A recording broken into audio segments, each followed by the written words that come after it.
Human beings are social animals. We were social before we were human.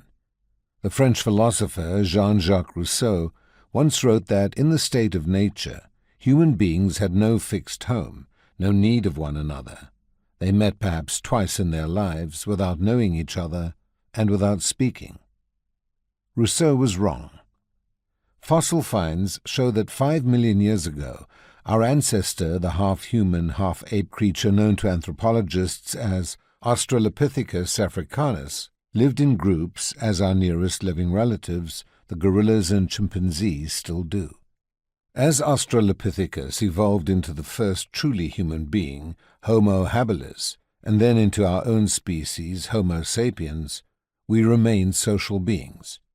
In rejecting Rousseau's fantasy of isolation as the original or natural condition of human existence, we must also reject his account of the origin of ethics and that of the school of social contract theorists to which he belonged.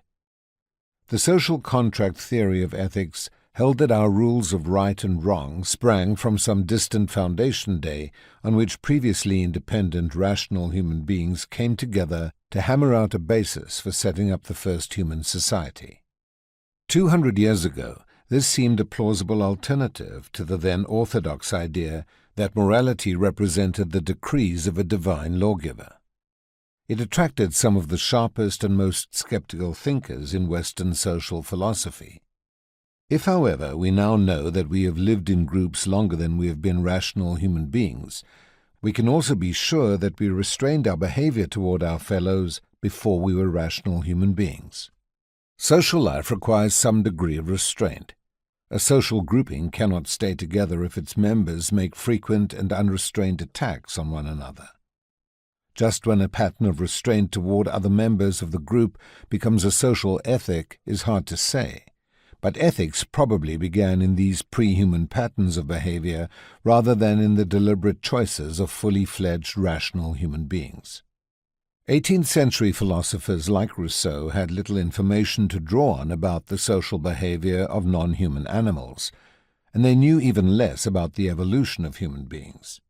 Even after Darwin, these topics were little studied, and what was known about animals came from the hostile perspective of the hunter, the exaggerated tales of adventurers, or accurate reports of the unnatural behavior of zoo animals.